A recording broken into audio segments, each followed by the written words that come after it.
Olá, eu sou a doutora Thaís Crozara e hoje eu vou falar com vocês sobre o aparelho intraoral de avanço mandibular para tratamento da apneia obstrutiva do sono. Nós sabemos que existem diferentes tipos de aparelho intraoral. Na verdade, existem disponíveis mais de 100 tipos de aparelho intraoral, que são muitas vezes comercializados em internet, rede social, farmácia, mas temos aqueles também confeccionados sob medida, de uma forma individualizada para o paciente. Será que qualquer um desses aparelhos tratam o nosso paciente? Eu não tenho a pretensão de falar para vocês aqui de todos os tipos de aparelho, mas o nosso objetivo aqui com essa aula é que vocês entendam o mecanismo de ação, possam então avaliar a possibilidade, a probabilidade de resposta do aparelho. Muitas vezes que você está usando, muitas vezes que você recomendou para um colega dentista que fizesse para trabalhar em uma equipe multiprofissional com você. Então, vamos lá. Nós sabemos que a apneia obstrutiva do sono é um distúrbio respiratório relacionado ao sono, caracterizado por paradas respiratórias enquanto o paciente dorme. E essas paradas respiratórias estão muito relacionadas ao relaxamento da musculatura de cabeça e pescoço e o retroposicionamento mandibular.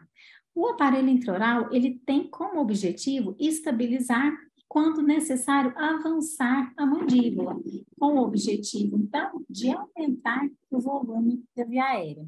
Então, Thaís, eu coloquei meu aparelho, já paro de roncar, eu já trato minha apneia? Não necessariamente. Tem realmente aqueles pacientes que só de instalar o aparelho, de impedir que a mandíbula abra, que a boca abra enquanto ele está dormindo, nós já temos a resolução do problema. Mas em muitos casos eu preciso ir avançando lentamente essa mandíbula de uma forma que o paciente se adapte, tenha conforto e eu minimize os efeitos colaterais.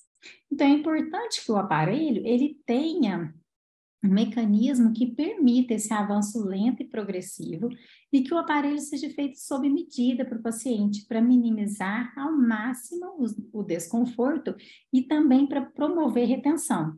Porque se eu falo para vocês que o objetivo do aparelho é estabilizar a mandíbula, e eu coloco esses 3 primeiros aparelhos, são de pacientes que vieram para o curso ou que vieram em consultório, queixando de desconforto ou queixando de não eficiência do aparelho, se eu falo para vocês que o mecanismo de ação é estabilizar, ele tem que ter um mínimo de retenção. Então, se eu falo para o meu paciente, relaxa, e o aparelho se solta com muita facilidade, leva a crer, então, que quando ele dormir, que relaxar, o aparelho não vai retendo a mandíbula. E não retendo a mandíbula, além de não tratar a apneia, muitas vezes ele pode piorar, porque é um volume dentro da boca que pode levar a língua ainda a ficar mais retroposta. Mas eu preciso encontrar um equilíbrio entre retenção e conforto. Porque também, se eu coloco um aparelho apertado demais, comprimindo demais, pressionando demais os dentes, o paciente não consegue usar. Então, muitas vezes, eu preciso encontrar esse equilíbrio. No momento da instalação, o paciente tem que entender o que é normal e o que não pode. Né? O paciente sentir um contato do aparelho em todos os dentes é normal. Mas se ele fala para mim, Thais, esse dente dói, esse dente está comprimindo mais, estou sentindo uma maior pressão, eu preciso corrigir. Entendendo aí que o paciente vai ficar a noite toda com esse aparelho e vai usar por um tempo indeterminado. Então, ele precisa ter conforto, certo? Eu coloquei aqui para vocês embaixo 2 aparelhos, para que vocês possam ver. O paciente tem que saber colocar, tirar, tem que ser de fácil manejo, precisa ter sim uma leve resistência.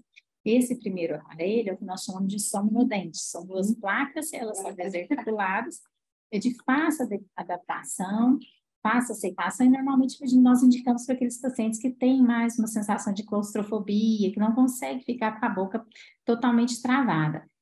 Esse aparelho verde é o PN Position tipo 2. Observe que o paciente tem que fazer uma certa resistência, uma certa pressão para romper essa resistência e o aparelho, então, ser removido. Um outro fator, então, que é muito importante que a gente observe é a dimensão vertical. O que é a dimensão vertical? É a distância entre a arcada superior e a arcada inferior.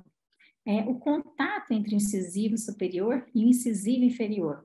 Essa distância entre a arcada superior e a arcada inferior tem que ser alterada o mínimo possível, porque a literatura já me traz que para cada 1 milímetro que eu aumento a dimensão vertical, que eu aumento a distância entre a arcada superior e a arcada inferior, eu recuo 0,3 milímetros.